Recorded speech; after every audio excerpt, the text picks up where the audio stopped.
Ok, donc dans cette vidéo, on va voir comment faire pour mêler le SEO à une stratégie de psychologie d'achat et de conversion sur un site e-commerce, rien que ça, suite à une excellente recommandation, suggestion d'idées d'un membre de mon groupe Telegram. Voilà, donc si toi aussi tu as des idées de vidéos, que tu veux voir des nouvelles vidéos, que tu veux que j'en fasse, n'hésite pas à m'en faire part, justement par Telegram ou par mail, voilà. Alors, avant de passer au concret, on va commencer par parler du marketing de marque, c'est quand même fondamental.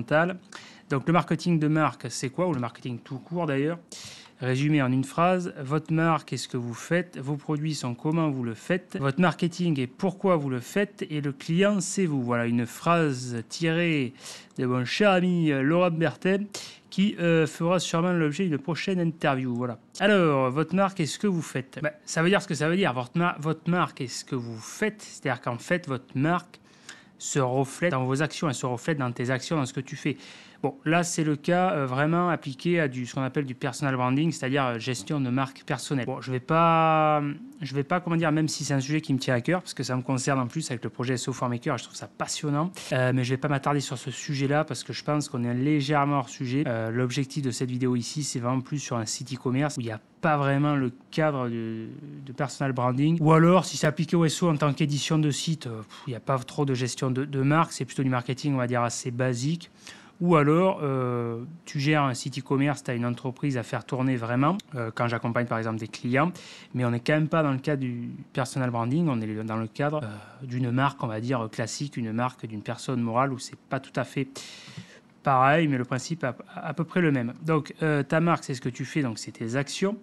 Tu prends l'exemple des grosses marques, je veux dire Nike, McDonald's, des compagnies, il suffit d'observer. Vos produits sont comment vous le faites, donc ça c'est le comment, ok. Donc ça résume en fait le produit, c'est ta manière de faire. En fait, un client, quand il achète ton produit, il achète ta manière de faire. Ton processus, comme moi, l'académie, c'est une stratégie, un mécanisme, une manière de fonctionner. Votre marketing et pourquoi vous le faites, ça fait appel à tes valeurs. La fameuse conférence de, comment il s'appelle, Simon Sinek, là, au TED ou TEDx, je sais plus. Bon, en gros, sur le, voilà. Qu'est-ce qui fait que les leaders inspirent au passage à l'action, quoi.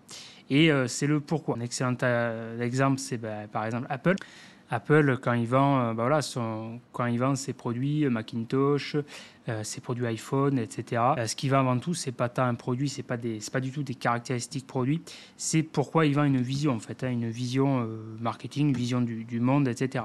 Macintosh, à la base, c'était, pour, je ne sais pas de bêtises, pour aider les ménagères, un truc comme ça. Enfin bref, c'était des produits axés sur du design, mais avant tout, il était axé sur une vision du monde, de simplifier l'accès aux produits, etc., etc. Bon, bref, je te laisserai regarder la conférence qui est passionnante de Simon Sinek là-dessus sur le pourquoi. Et le client, c'est vous. Bah oui, surtout dans le cadre d'une stratégie de marque personnelle. Le client, c'est toi, ça veut dire que tu dois t'identifier à ton client pour cerner ses besoins, en fait, tout simplement. Ok. Donc voilà comment résumer le marketing de marque en une phrase. Le marketing est avant tout une affaire de psychologie humaine. Bah oui, parce que l'erreur courante, en fait, surtout à l'heure actuelle, c'est de croire que voilà, on essaie de te vendre quand tu regardes les réseaux sociaux, YouTube et compagnie. J'ai trouvé la dernière technique marketing à la mode.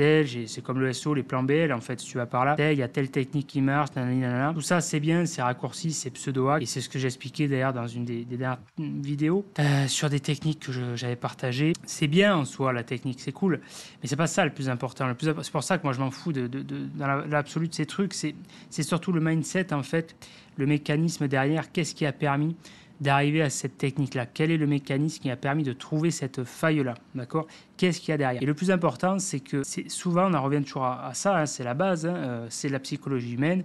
Le business internet, c'est les mêmes règles que le business classique avec beaucoup moins de contraintes, mais transposé business classique à la psychologie.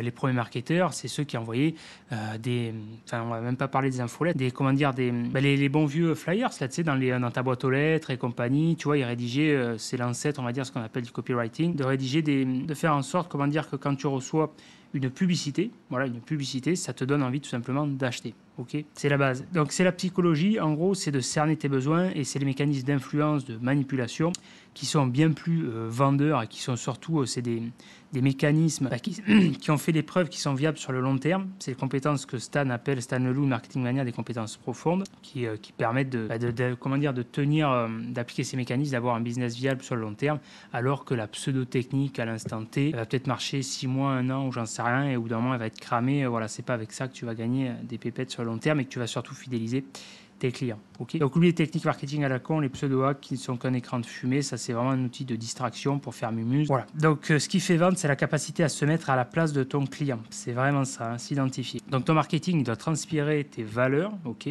Par exemple, moi, mes valeurs, j'en parle dans la page ici, dans SEO for Maker, la page qui je suis. J'avais fait d'ailleurs un tweet de recadrage il n'y a pas longtemps pour justement faire taire, on va dire, les mauvaises langues à ce niveau-là, et j'en avais profité pour affirmer et me positionner d'autant plus sur mes valeurs. Donc la page qui je suis, si tu regardes, voici mes valeurs ici, voici les valeurs que je cultive, loyauté, dignité, authenticité, honneur, et il y a également cette notion de liberté, de dépassement de soi, etc. C'est ce qui me caractérise et ce qui anime mes actions, mes projets, etc. Voilà, c'est ce qui se transpire dans mes actions. Au-delà de mon domaine SEO, en fait, des erreurs courantes, c'est de définir qui tu es, qui je suis en fait par rapport à ton métier. Par exemple, si je dis je suis SEO ou par exemple je suis thérapeute, c'est un abus de langage. T'es pas thérapeute, t'es pas SEO. Moi, mon identité, Sébastien Vaquier, je suis ce que je suis bien plus que simple SEO.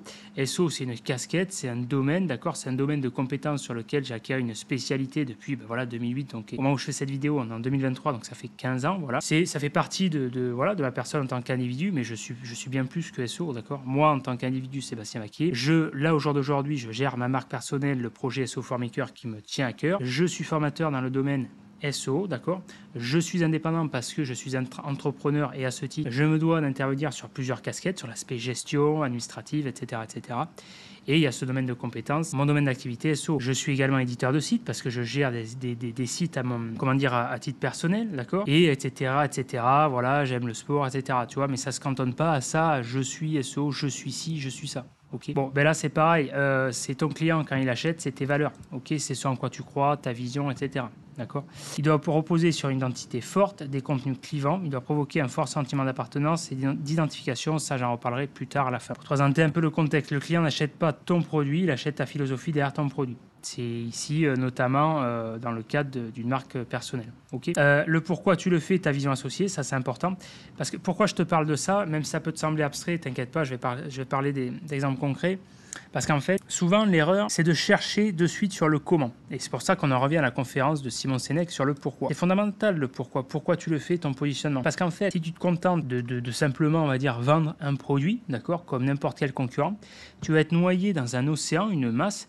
D'ailleurs, il y a un excellent livre là-dessus, si je ne dis pas de bêtises, ça s'appelle la stratégie l'océan bleu, ou un truc comme ça. Stratégie océan bleu, il expliquait notre livre marketing sur le facteur de différenciation le cirque du soleil. Tu as l'océan rouge, l'océan bleu, ouais, tu vas... Bon, c'est encore autre chose, tu vas essayer de créer un nouveau besoin, mais ça fait appel à ce besoin de différenciation. Plus tu vas être en capacité de te différencier de tes concurrents, plus tu vas te protéger, tu vas créer un peu ce qu'on appellerait des douves, un bouclier d'autorité, d'accord. Et tu vas pouvoir justement pérenniser ton business. Bon, alors bien sûr, c'est un facteur, une généralité à comprendre. Encore une fois, rappelle-toi ce que j'ai expliqué dans une précédente vidéo. À toi de te l'approprier. Fais appel à ton cerveau, ta capacité de discernement, sois flexible, mais pas débile, d'accord. C'est au cas par cas.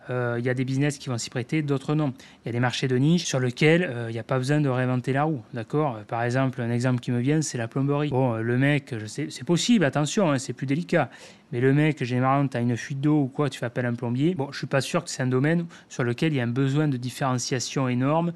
Salut, je m'appelle Jean-Paul, je fais des études de plomberie depuis 15 ans, je vais faire une œuvre d'art en essayant j'en sais rien, de réparer ton tuyau. Enfin, tu vois, je suis pas sûr que c'est un domaine qui s'y prête. Tu vois, il y a des domaines, c'est assez paf, paf, paf, d'accord. Assez, comment dire, je sais pas le terme, pas cartésien, mais bon, t'as compris l'idée, quoi. Mais par contre, il y a des niches, tu vois, il y a un exemple qui me vient en tête, là, je sais plus le nom de ce mec, qui fait connaître comme ça maintenant, c'est devenu viral avec les réseaux, là, un chef cuistot, qui vend, maintenant ça se vend très cher, alors je pense pas que ce soit du bœuf de Corée, mais en gros c'est une viande, tu sais, là il a le fameux geste, là, comme ça, là, tac, c'est pour sa façon de saler la viande, tu vois, un truc tout con en soi. Bon, son facteur de différenciation, il se fait connaître comme ça, tu vois, un truc, et depuis c'est ce qui a créé notamment, alors pas que j'imagine, mais en grande partie sa réputation et son attractivité de clients. Et du coup, il a bâti sa réputation là-dessus. Ça lui permet de vendre plus cher, de générer plus de chiffre d'affaires, etc. Avec un simple, on va dire, de geste. Tu vois, il a trouvé sa marque de fabrique. Son marketing, non, faut pas déconner, mais ouais, sa marque de fabrique, on peut dire. Voilà, ok. Donc, c'est pour te dire, ok. Donc, c'est pour cette raison que tu ne dois pas avoir peur de tes concurrents. Ils peuvent copier tes produits, mais pas ta marque et ton marketing. Car ton marketing, ta marque personnelle, c'est toi. Ça, c'est important à comprendre parce que, en fait, on en revient aux peurs. Moi, le premier, je suis passé par là, et je pense quasiment tout le monde. C'est te dire, oh putain, t'as tes concurrents, c'est surtout sur des marchés concurrentiels, un peu saturés, dire putain, mais merde, comment je vais faire moi aussi pour gagner, pour avoir ma part du gâteau, quoi, tu vois.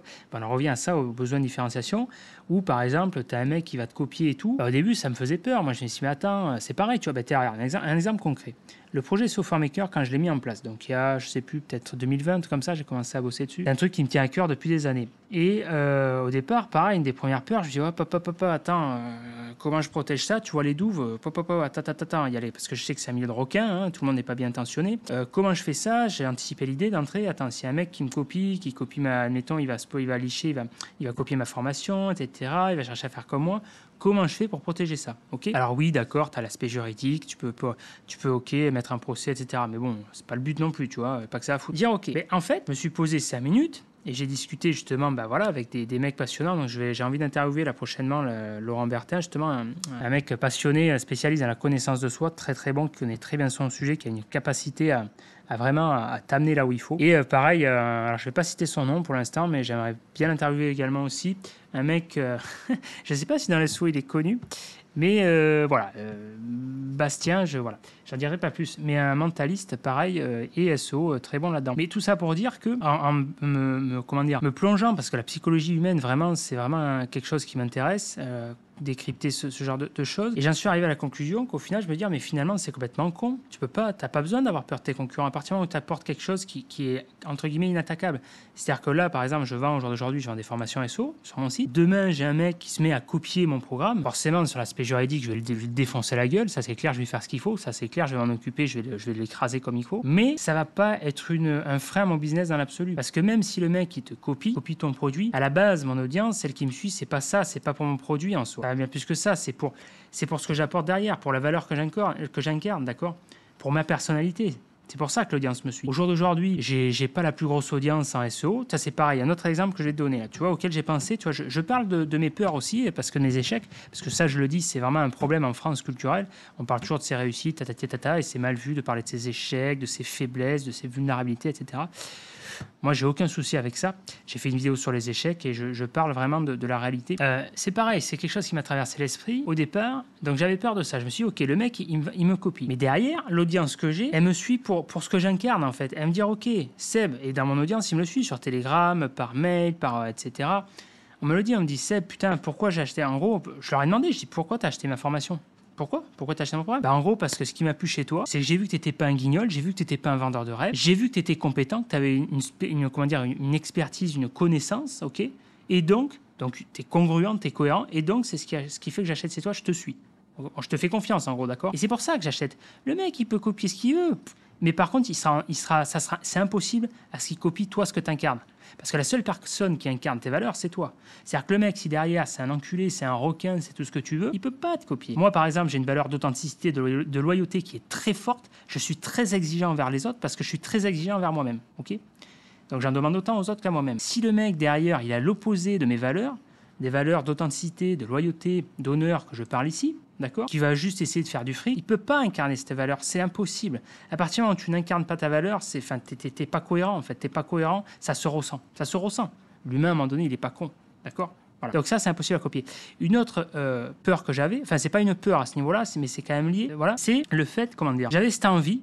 Parce qu'il y a un côté domination, un petit peu d'arrogance aussi, d'orgueil, de dire, OK, je veux incarner, je veux être la communauté numéro 1 en France sur le SEO et le business en ligne. Voilà. Ça, c'est quand j'ai démarré le projet, c'est ça. C'était mon objectif, je veux être la communauté numéro 1, SEO Formaker, communauté numéro 1 en SEO et tout ça. Et j'ai vu des concurrents qui avaient forcément ces mêmes objectifs-là. Et au final, tu vois, c'est là où j'ai évolué et où je suis quand même fier de moi, c'est que Je me suis rendu compte, putain, mais Seb, est-ce que c'est vraiment ça que tu as envie? En fait, tu as juste envie d'avoir la plus grosse communauté. C'est celui qui a la plus grosse communauté en France. Est-ce que c'est ça que tu as envie? En fait, j'en reviens avec le recul depuis plusieurs mois. C'est une réflexion que j'ai depuis plusieurs mois. Je me suis dit, mais non, en fait, c'est pas ça que j'ai envie. C'est pas ça. J'ai pas envie d'être la plus grosse communauté, je m'en bats les couilles en fait.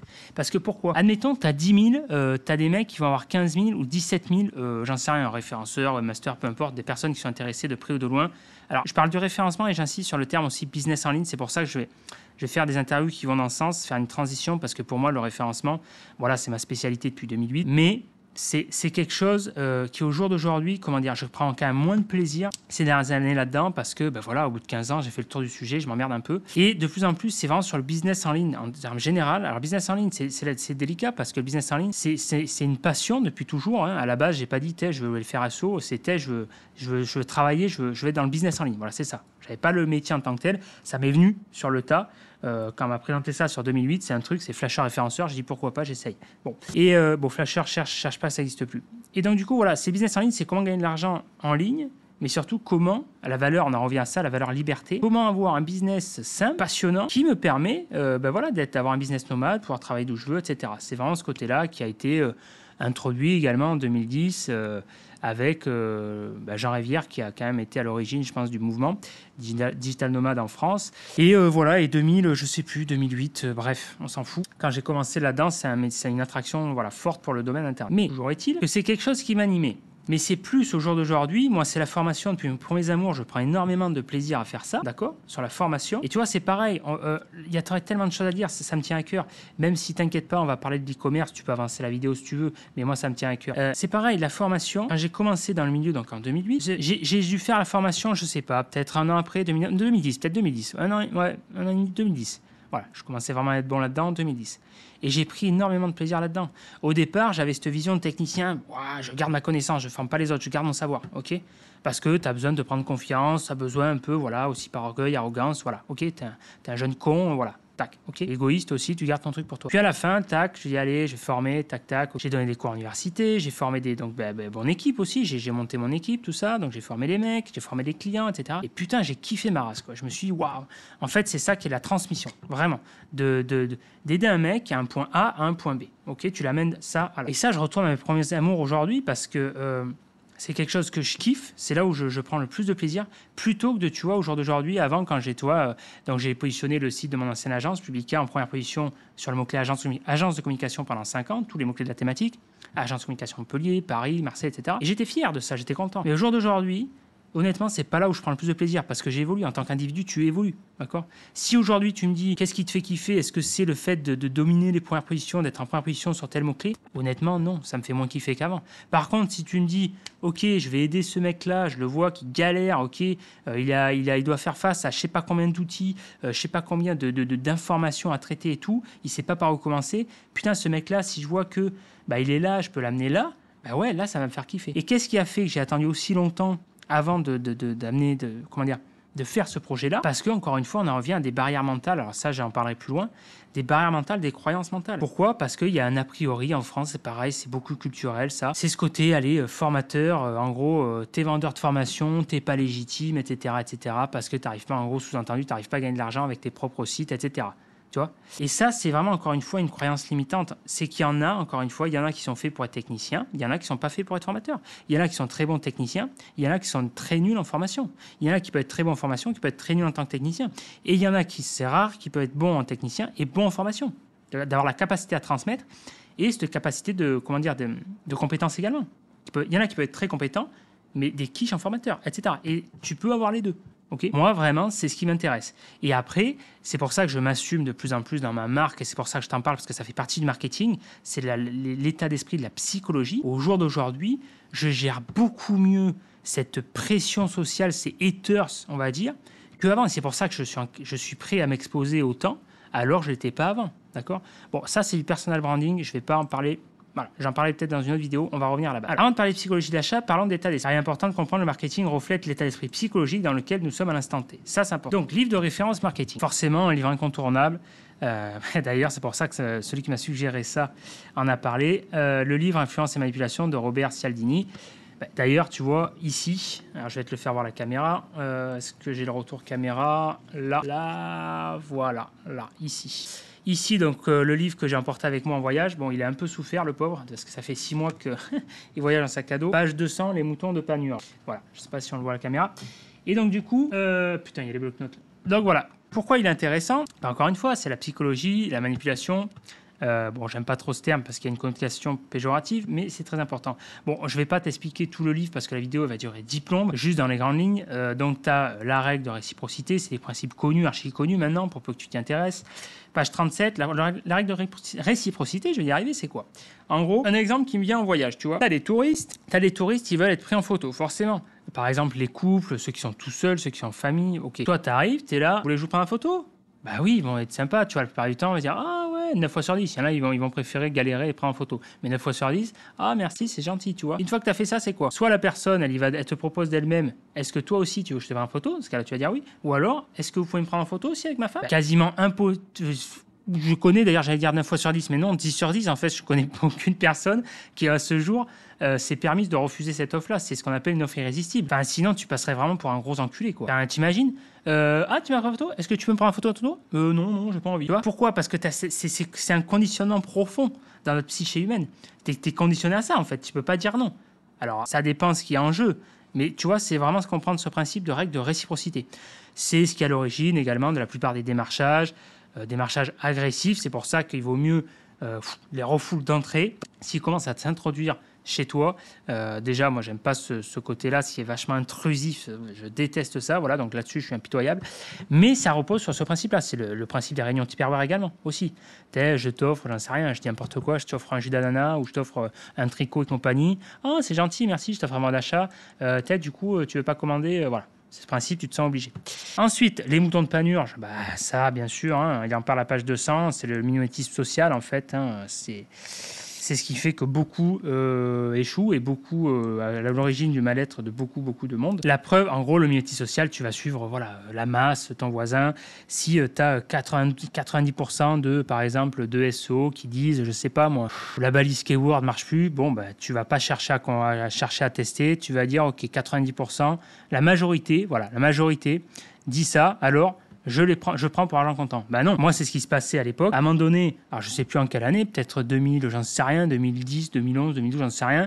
Voilà, t'avais pareil la majorité parce que moi j'étais toujours adepte du politiquement incorrect et c'est surtout que j'ai jamais absorbé, pris pour argent comptant ce qu'on me dit, d'accord? Même si c'est une pseudo figure d'autorité, un pseudo expert autoproclamé, voilà, je préfère tester par moi-même. Et donc, il disait, bien sûr, la malice keyword, ouais, c'est plus pris en compte, patati patata, par l'algorithme Google, voilà, ça fait des luttes, nanana. Bon, je dis pas qu'au jour d'aujourd'hui, c'est toujours pris en compte et que c'est un facteur de ranking important. Encore une fois, il faut comprendre les termes sémantiques, analyser avec son cerveau, okay, et prendre pour ce qui est dit. Donc, je dis pas que la balise keyword, je répète pour les mauvaises langues, n'est un facteur de ranking en soi important, de la pondération importante, mais au moment en tout cas où j'avais fait ces tests, toujours est-il qu'elle a été pris en compte. Et j'avais la preuve parce que je l'avais testé par moi-même. Okay, donc j'avais fait un test, j'avais mis, je sais plus, un texte à la con dans MySQL, j'en sais rien. C'était donc sur l'agence de com, je sais pas, je dis n'importe quoi, je suis au ski ou j'en sais rien, enfin tu vois. Une phrase qui n'avait aucun rapport. Ou en gros, je savais que si cette phrase, elle était recrachée dans le snippet, dans l'extrait. Bah voilà. Et donc, comme par hasard, cette phrase-là, la phrase qui était ressortie, bah, c'était justement dans la balise, celle qui était contenue dans la balise keyword. Donc, si Google ne la prenait pas en compte, bah, à un moment donné, il l'aurait ignoré. Okay, donc, ça, encore une fois, c'était une preuve que bah, c'était pris en compte. Toujours pareil. Donc, test, voilà. Donc, ça, c'est le syndrome du mouton de Panurge, le mimétisme social. Tu observes ce que la masse se dit. D'accord. Tu fais appel à ta faculté de discernement, à ton cerveau, ton analyse. Ok. Tu essaies de t'approprier l'expérience. Tu t'approches sur un raisonnement mathématique. J'ai eu la chance d'avoir une filière scientifique. Donc, tu t'approches sur une approche mathématique rigoureuse. Tu émets une hypothèse. Balise keyword pris en compte ou non. Hypothèse de départ. Tu vas confirmer ou infirmer ton hypothèse par des tests. Voilà, ok. Et les moutons de Panurge, bah ça, c'est un fléau. C'est un fléau qui est à l'origine des conflits actuels, quoi. Ensuite, la preuve sociale. Page 165, syndrome de la pensée unique, notion de réputation. Ça rejoint toujours pareil. Bon, ben, c'est des principes, preuve sociale, preuve d'autorité, c'est des trucs archi connus. C'est ce sur quoi reposent les sociétés, preuve sociale. Les facteurs d'achat, par exemple, preuve sociale. J'en sais rien, moi. J'ai une formation SEO, ok, je suis reconnu par mes pairs, par les experts, la majorité des experts, etc. J'ai, j'en sais rien. Alors, encore que là, c'est pas forcément le meilleur exemple parce que les experts, ceux du domaine, c'est plutôt la preuve. Ça peut être la preuve d'autorité aussi, mais plus quand même la preuve sociale. La preuve sociale, c'est, admettons, on va faire un exemple simple, on va éviter la polysémie pour avoir un raisonnement assez simple. La preuve sociale, c'est, admettons, voilà, SO ForMaker, j'en sais rien, 3209 clients qui ont acheté mes formations, pourquoi pas toi? Bon, ben voilà, ça, c'est la preuve sociale. C'est de dire, OK, putain, s'il y a 3209 clients, s'il y a Jacqueline, Michel et Jean-Pierre qui ont acheté cette formation, c'est qu'à un moment donné, cette formation, elle doit être intéressante. Donc, du coup, c'est une preuve sociale. Donc, moi aussi, voilà. Les réseaux sociaux, ça repose à fond là-dessus. Hein, voilà. Donc, moi aussi, je vais acheter ça. D'accord? Je ne suis pas le seul. Preuve sociale, les avis. Tu vois, là, regarde, moi le premier, on est tous pareils. Quand je réserve un logement, tu vois, là, je suis dans une villa là, à Bali. Attention, hein, faut pas tomber dans des délires. Il y en a, attention, hein, je loue une villa à Bali, il y en a, ils vont tomber dans des délires de riches blancs, colonisation. Attention, on reste simple, on fume pas trop ce qu'il faut pas, d'accord? On active son cerveau analytique logique, on évite de tomber dans les réactions émotionnelles complètement foireuses. Voilà, on évite de partir dans des délires de surface projective et compagnie. On reste très factuel. Voilà. Donc, j'ai loué une villa à Bali, et peu importe d'ailleurs, on s'en bat les couilles, que ça soit une villa ou une chambre, tu voyages, ok, et qu'est-ce que tu fais quand tu réserves? Donc, soit tu réserves en direct, donc ça c'est bien, ça c'est le mieux d'ailleurs pour réserver en direct, parce que en direct, c'est là où tu feras les meilleurs prix. Et ça, je suis beaucoup friand de ça, vu que je voyage en sac à dos, que je ne suis pas un riche blanc colonisateur, la personne se reconnaîtra. Et bon, on rigole un peu. Et du coup, mais sinon, si tu passes par des plateformes comme Booking, Agoda, qu'est-ce qu'on a? Booking, Agoda, qu'est-ce qu'on a? Booking, Airbnb, enfin bref, tu passes par ce truc-là. Et tu vas regarder les avis. Ok. Tu vas regarder les avis, tu vas dire, est-ce que ça vaut le coup ou pas? Bon, ben, si tu vois un avis de 6, ça va te refroidir quand même. Hein. Moi, le premier, ok. Mais si tu vois des avis intéressants, bah, tu te dis, tu vois. Bah, c'est la preuve sociale, tu te bases là-dessus. Alors, la question intelligente à te poser, c'est par contre, petit aparté, jusqu'à quel degré tu es sensible ou pas à la preuve sociale. Moi, par exemple, quand j'étais aux Philippines sur l'île de Siquijor, j'avais réservé un complexe hôtelier et du coup, donc les avis étaient vraiment la majorité pourris, quoi. Putain, je me suis dit, mais attends, il est quand même sympa, quoi. Allez, je prends le risque, je réserve, je sais plus, 2-3 nuits, on verra. Eh ben, j'ai bien fait de me faire confiance parce qu'au final, il était sympa, quoi. Parce qu'il y en a, ce qu'il faut voir aussi, c'est qu'attention, il y en a, c'est des bobos, ils vont être un peu, voilà, un peu regardants, un peu, tu vois, voilà. Donc, il faut s'approprier l'expérience. Mais toujours est-il que ça va faire appel à la preuve sociale. Le principe de contraste. T'inquiète pas, on va prendre un exemple concret après. Je suis pas un peu freestyle dans ces vidéos, mais ça me tient à cœur. Principe de contraste. Une offre, par exemple, tu as une offre à 1005. Tu vois, là, sur l'académie, c'est un exemple qui me vient, mais tu en as plein. Hein, Alors, l'académie, bon, là, c'est un peu ravitaillé par les corbeaux en ce moment. Je suis sur quoi, là, d'ailleurs? Ok, on va se mettre sur le routeur privé, ça ira mieux. Donc, du coup, l'académie, donc c'est un programme que je décline en 3 versions. L'académie Little à 1005, Académie Live 2000, Académie Unlimited à 3000. Bon, ben là, je joue sur l'effet de contraste. 1005, c'est une somme, mais par rapport à 3000, c'est 2 fois moins cher. Tu te dis, putain, c'est intéressant. Bon, c'est pas la même proposition de valeur non plus. Hein. Unlimited, tu as le coaching individuel, tu as une journée avec moi, tu as le coaching de groupe, parce que tu as accès à l'Académie Live, etc. Okay, mais je joue sur l'effet de contraste. Tu as les vendeurs de voitures qui jouent beaucoup, ou les vendeurs de maisons aussi. Dans l'immobilier, ça se fait beaucoup. Les vendeurs, je sais pas si tu connais l'agence, par exemple, le programme L'Agence sur Netflix, l'agence Crête, là, ou je sais pas quoi, là. Ils jouent à fond sur l'effet de contraste. Ils vont balancer. Alors bon, niveau, ça c'est pas le meilleur exemple, ça se voit moins. Mais tu prends par exemple le secteur immobilier. Moi, je serai agent immobilier.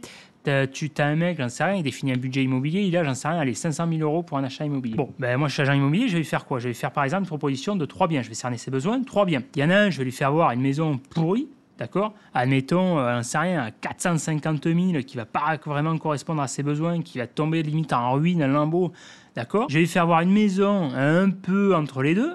Et à la dernière, celle qui m'intéresse, la proposition, là où j'ai vraiment ciblé la proposition d'achat, une maison qui va être légèrement au-dessus de son budget. Au lieu de 500, je vais viser du 550. Je vais pourquoi pas aller sur du 600, mais en dessous de 600, 580, trucs comme ça, pour qu'on reste à peu près pas déconnant. Parce que si on monte trop, il va se sentir un peu lésé, voilà. Et là, il va se dire, putain, attends, à côté, un meilleur rapport qualité-prix, quoi. J'ai une ruine à 400 000. Là, attends, un peu plus, j'ai un truc correct, intéressant, quoi, ok? Parce qu'on va jouer sur l'effet de contraste. Les vendeurs automobiles, pareil. vendeur automobile, tu fais voir pas une 4L parce que les passionnés vont se fâcher. Ben, bref, une voiture un peu ok. Tu fais voir une voiture plus récente, puis après ça dépend des goûts. Hein. Mais en gros, sans parler des trucs. Tu fais voir une épave, ok, et ensuite tu nous fais voir une voiture qui tient la route. En fonction du prix, tu vas jouer sur l'effet de contraste, ok. Donc l'offre à 1005, c'est l'offre aussi, comment ça s'appelle, un tiroir. Hein.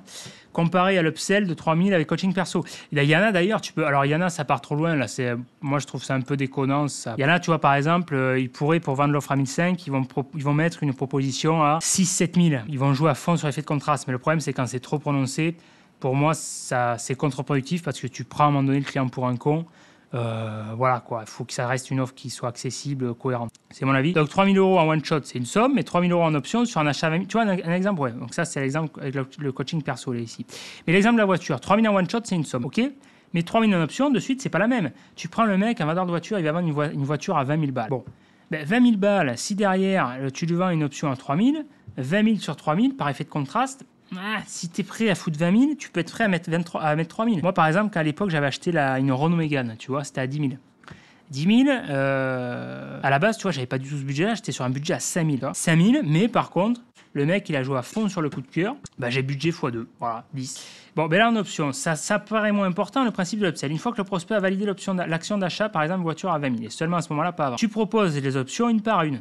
Couleur des sièges, vitres teintées, etc., rétro, tu vois, personnalisation, tu mets ton nom en gravure pour celui qui est un peu égocentrique ou dans l'orgueil, tu vois, etc. Tu vas jouer d'ailleurs sur ses propres faiblesses aussi. Bon, là après, on peut plus aller dans les questions d'éthique, mais en tout cas, voilà, il y a des failles qui sont intéressantes. La preuve d'autre, les vendeurs de voitures, ils jouent à fond, les agents immobiliers aussi, c'est les deux exemples courants, un peu tout le monde, hein. Ils jouent à fond, alors... Quand tu es touriste au-dessus, tu les vois arriver à 3000 km, les mecs, qui vont jouer à fond sur le phénomène d'identification. Par exemple, t'es quoi? T'es d'origine française? Il va penser 2-3 mots français. Moi aussi, j'ai fait mes études en France. J'ai passé, ça se trouve, c'est pas du tout vrai, tu vois. Mais juste pour que tu te reconnaisses là-dedans. Bon, bref. La preuve d'autorité. Montrer ta crédibilité, ton expertise. On fait plus facilement confiance à un expert qu'à un noobs. Montrer à ton futur client que tu connais ton domaine, ok? Moi, par exemple, la preuve d'autorité sur le projet Software Maker, j'ai joué à fond là-dessus. Ça m'a permis de compenser d'ailleurs la preuve sociale.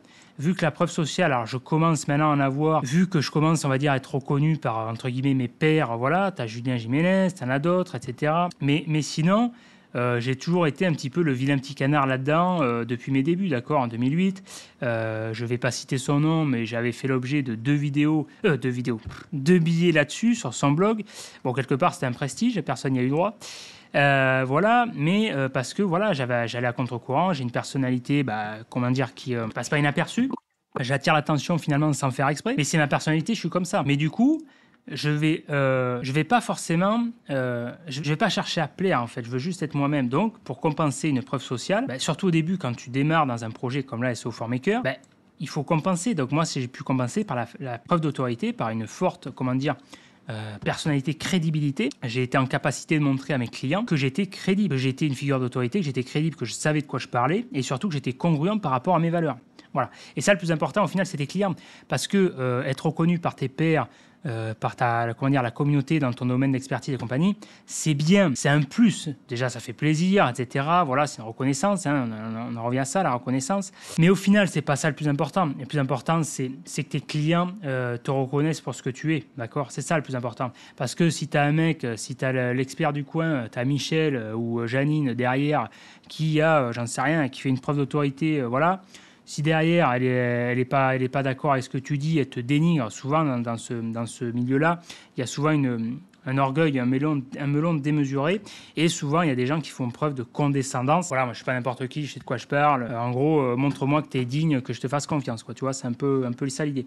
Bon, moi, je rentre pas dans ce jeu-là parce qu'à un moment donné, je me prostitue pas, hein, j'ai rien à prouver là-dessus, je connais ma valeur. Et donc, du coup, ça m'intéresse pas. Voilà. Donc, si le mec, il me prend pas au sérieux, il me reconnaît pas, il me prend pour... Alors, le pire, tu vois, une personne qui te considère pas, c'est pas, dans cet exemple-là, c'est un exemple parfait, une personne qui va, par exemple, te traiter pour un vendeur de rêve. Là-dessus, tu sais qu'il y a zéro débat, il y a même pas... Une personne comme ça, tu sais qu'elle est dans l'erreur. Tu sais quelle est l'erreur parce que tu sais que c'est à l'exact opposé de tes valeurs, tu vois. Parce que justement, ce projet Software Maker, je l'ai créé pour lutter contre les vendeurs de rêves, tu vois. C'est marrant, quoi. Il vaut mieux en rire. Mais donc là, tu sais que cette personne-là, c'est un guignol. Elle raconte des conneries, elle ne s'est pas renseignée sur toi. Ça montre, voilà, son incompétence, son illégitimité là-dedans. Voilà, tout simplement. Donc une personne comme ça, tu l'ignores, c'est pas intéressant, c'est pas ça que tu cherches. Le plus important, c'est tes clients qui te font confiance, qui te suivent, ok? Ton audience, tout simplement. Donc, preuve d'autorité. S'identifier à ton client. Montrer que tu le comprends, que tu as vécu la même chose que lui. Plus ton client s'identifie à ton produit, plus tu as de chances de vendre. C'est pour ça que les échecs, c'est un exemple qui me vient, les échecs. C'est un excellent exemple parce que, je t'ai dit, en France, c'est un problème culturel. On ne parle pas de ces échecs parce que c'est vulnérabilité, parce que ça renvoie toujours pareil. La psychologie, l'état d'esprit, ça revient à des souffrances psychologiques qui remontent à l'enfance, d'accord? Moi, quand j'étais gosse, j'étais pas le seul, d'accord? Je ne veux pas dire que j'ai pas une enfance facile parce qu'il y a eu bien pire que moi et le but, c'est pas être un victime, tu vois. Mais déjà, j'avais pas le même physique. Il y a eu beaucoup de blessures, d'humiliations, tout ça. J'étais le vilain petit, voilà. On me prenait, tu sais, c'est souvent comment dire, à l'école, les garçons, à cet âge-là, souvent la bite a pas grossi, donc ils essaient de compenser par rapport à ça. Et souvent, c'est le phénomène de lâcheté, en fait. Ils se prennent pour des cadors, et alors qu'ils sont en groupe, voilà. Et les personnes-là, quand elles sont tout seules, elles réagissent pas pareil, d'accord. Leur voix, de suite, elle est moins impressionnante, d'accord, voilà. Et donc moi, justement, je m'en suis servi de force de ce côté-là, d'accord? Ce côté s'identifier à ton client. Tu vas chercher à montrer... L'idée, c'est de pas te cacher tes faiblesses, tes souffrances. Tu vas justement montrer que toi aussi, t'es passé par là, d'accord? Toi aussi, t'es passé par là. Par exemple, dans ton business, si un mec, il te fait chier, ok, tu t'en fous. Le mec, s'il te fait chier, tu le fous des tartes, d'accord? Voilà. Parce qu'au final, qu'est-ce qui se passe dans le business? C'est qu'il y en a qui sont restés à une mentalité scolaire, ok, avec leurs petits gros, et ils vont juste essayer de t'emmerder la vie. Mais toi, c'est pas ça le problème. L'idée, c'est de pas être dans la surréaction. Si par exemple, pareil, dans l'échec, il faut pas que tu aies honte de tes échecs. Ok, il faut pas que tu aies honte de tes échecs. Moi, par exemple, j'ai échoué un nombre incalculable de fois dans ma vie. Ok. Dans le SO, pareil, j'ai fait un nombre d'erreurs incalculable. Quand j'étais employé, j'aurais pu être viré 100 fois. Mais j'en suis fier parce que c'est exactement grâce à ces échecs que j'ai pu évoluer. Je vais en parler dans une autre vidéo, d'accord? Mais en 2008, ça a été une année notamment révélatrice. Enfin, même ces dernières années, je t'ai dit, j'ai perdu 30 000 balles dans les investissements foireux. Et c'est ce qui m'a permis aussi, j'ai pu récupérer ma mise. J'en ai parlé dans un tweet où des mecs qui ont réagi d'ailleurs dans des complètement hors sujet. J'ai posé une question sur les échecs. Les mecs sont partis dans des débats d'expertise. Enfin bref. Mais du coup, je suis pleinement congruent en capacité de m'identifier à mes clients. Parce que je l'ai vécu et je le dis. Okay. Donc si au jour d'aujourd'hui, c'est pour ça que les mecs me font confiance, mon audience, ceux qui me suivent sur Telegram et compagnie, ils me disent putain, je galère, Seb, voilà, j'en suis là, tac.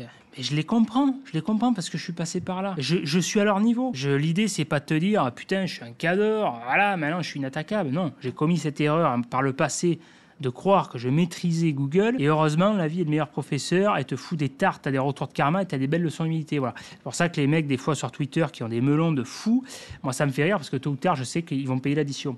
Mais bon, bref, voilà, il faut t'identifier à ton client. Ok ? N'aie pas peur de montrer tes failles, tes vulnérabilités et surtout de montrer que toi aussi, t'es passé par là pour savoir de quoi tu parles. Donc, répondre aux besoins de ton client. C'est la base. À un moment donné, le marketing, c'est ça. Si on doit résumer le marketing en une phrase, c'est répondre aux besoins de ton client. Oublie les pseudo-hacks, les outils magiques, les ci, les là. L'erreur, c'est de se complexifier la vie parce qu'il y a des pseudo-gourous et compagnie qui ont essayé de trouver de la matière à ça. C'est répondre aux besoins de ton client. Moi, cette vidéo, pourquoi je la fais? Parce que je sais que ça répond aux besoins de mes clients. Parce que c'est un membre de l'académie. Et c'est un membre de mes deux formations. Il a acheté l'académie, le mec, et il a acheté des JS, l'académie et la formation en Rate. Okay, le mec, il est client. Il me dit Seb, putain, j'aimerais bien que tu me fasses une vidéo là-dessus. Je lui fais une vidéo parce que c'est vachement pertinent et je sais que je peux apporter de la valeur là-dessus. Voilà, je réponds aux besoins de mon client. Si c'est un touriste qui me dit Seb, est-ce que tu peux me faire une vidéo là-dessus? Je sais pas, à voir, ok, à voir. Si c'est un expert qui va me dire va falloir faire tes preuves, mon coco, explique-moi le sujet là-dessus. Mec, t'es qui, ok? Je te connais pas, j'ai rien à te prouver, voilà. Okay. Donc, réponds aux besoins de ton client. Ça, c'est la base. Il faut que ton client sente que tu as cerné son besoin. Quelles sont précisément les attentes de les clients? De quoi ont-ils besoin? Si tu as compris ça, la vidéo, tu peux l'arrêter. Après, tout le reste, c'est la technique, c'est la transposition. Voilà, au niveau site e-commerce, on va le voir. Voilà. Tout ça, c'est pas ça le plus important. Okay.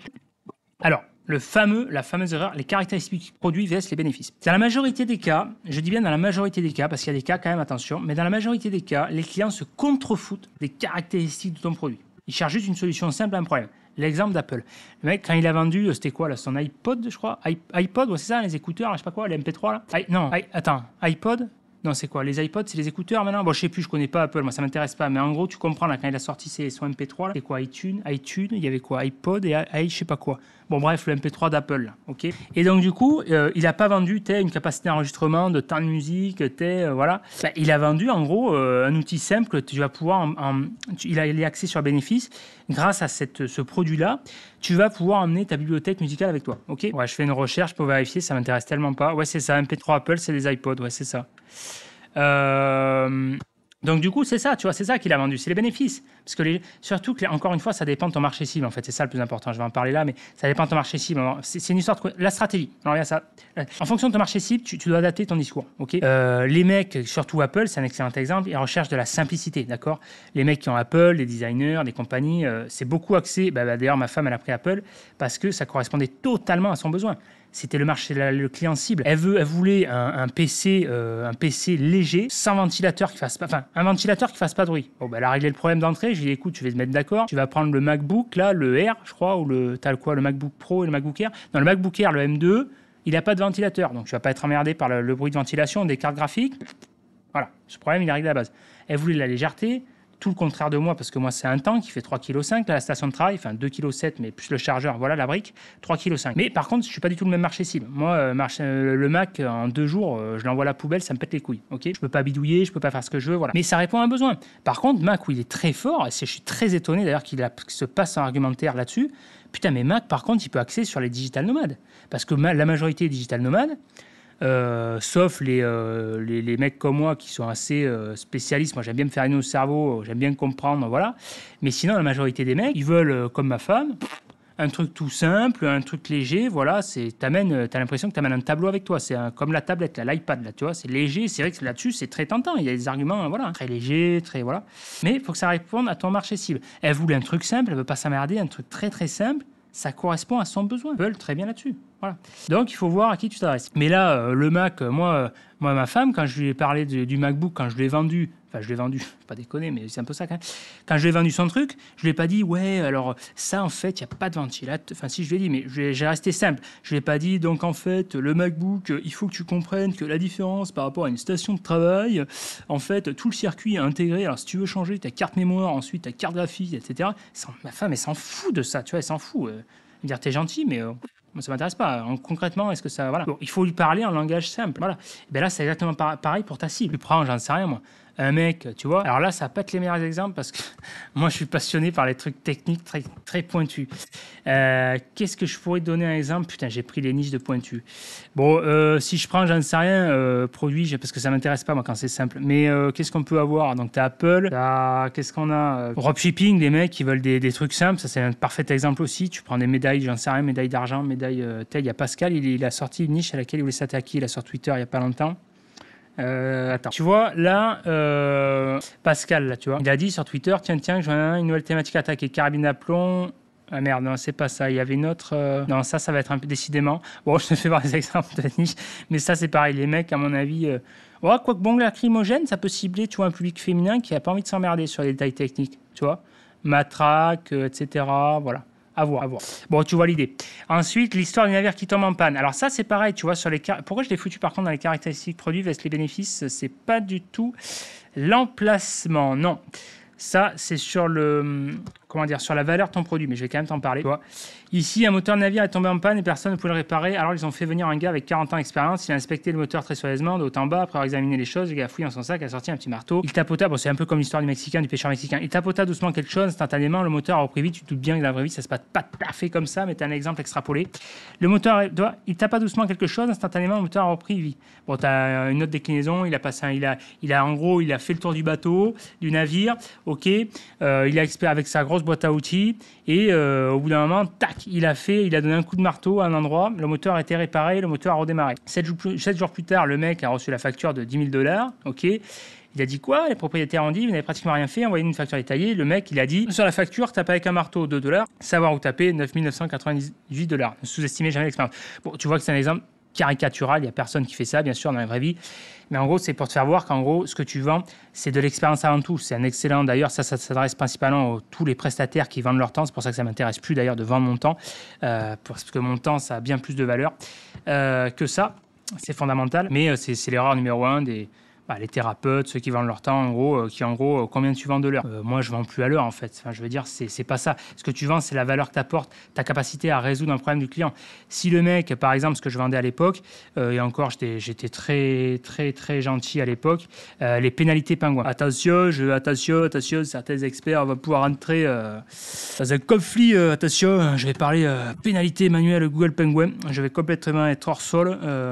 Mais bon, je traitais les pénalités manuelles Google Penguin parce qu'il y avait des pénalités manuelles qui s'appelaient pour lien factice, mais qui étaient reliés également à l'algo Penguin qui était sorti ensuite après. Mais bon, bref, on s'en fout du terme finalement.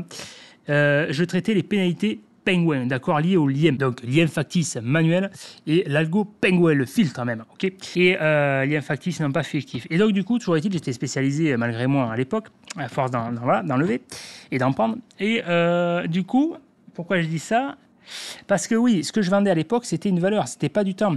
Parce que le mec, il avait un besoin d'argent, il avait une pénalité au cul, là, le pingouin. Donc, le pénalité pingouin, autant te dire que déjà, psychologiquement, ça fait très mal parce que ça a traumatisé majorité l'ensemble des SEO. Et ceux qui disent non, c'est juste des mecs qui sont pas honnêtes.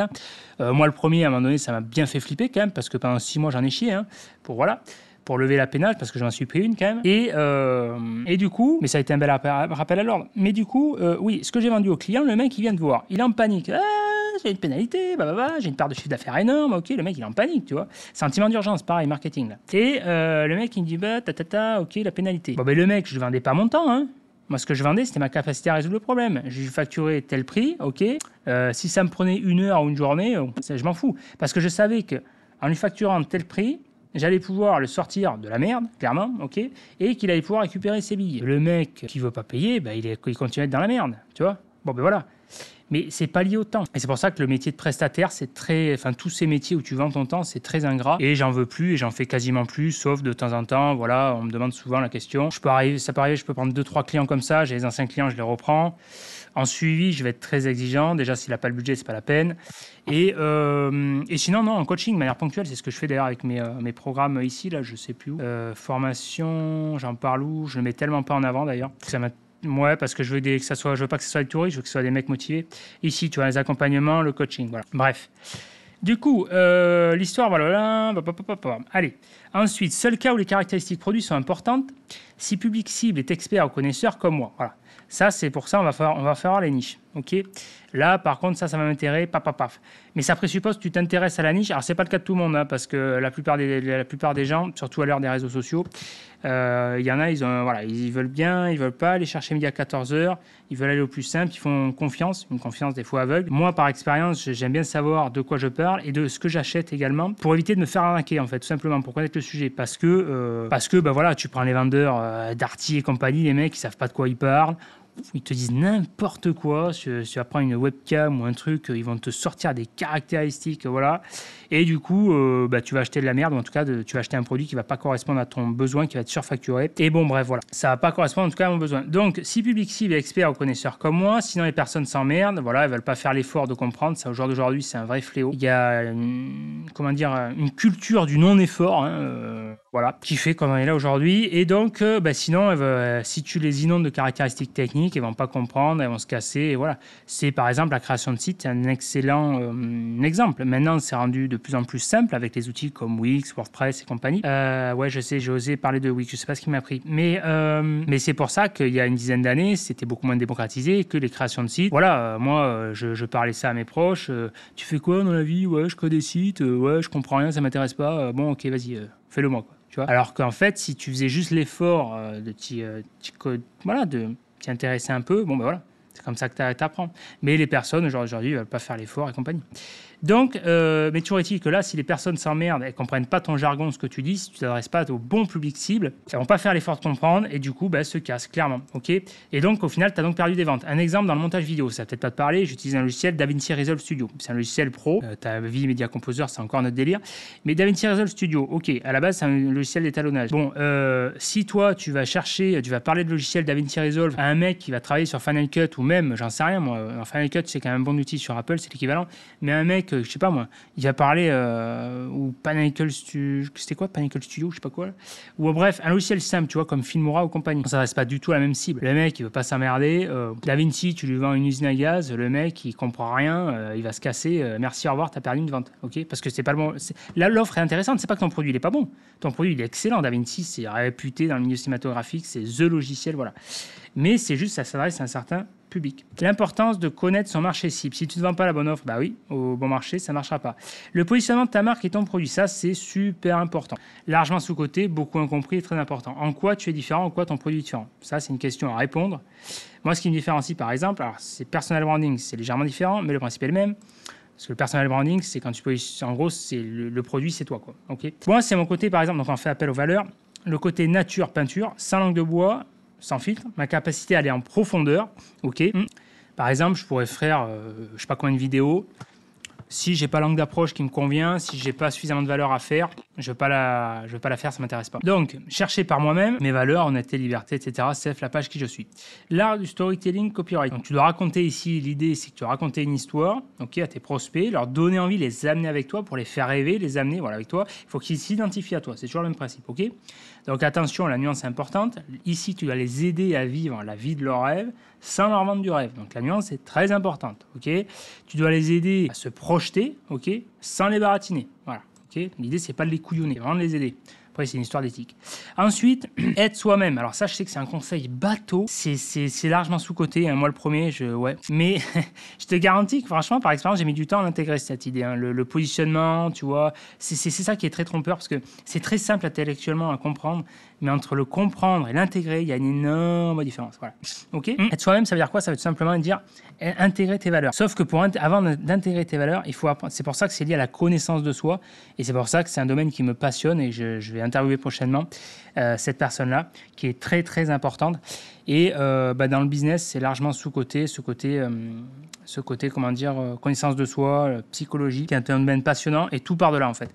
C'est-à-dire qu'avant avant de connaître toutes les techniques que tu veux, si tu n'as pas ce côté-là, si tu n'as pas le bon mindset, le bon état d'esprit, si tu as des croyances limitantes, forcément, tu ne vas pas aller bien loin à ce niveau-là.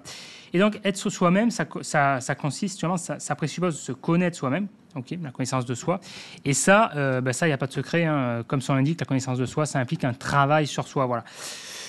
Donc, c'est du boulot, hein, c'est sur plusieurs années. Là, on est quoi? En 2023. J'ai commencé à travailler sur moi en 2008.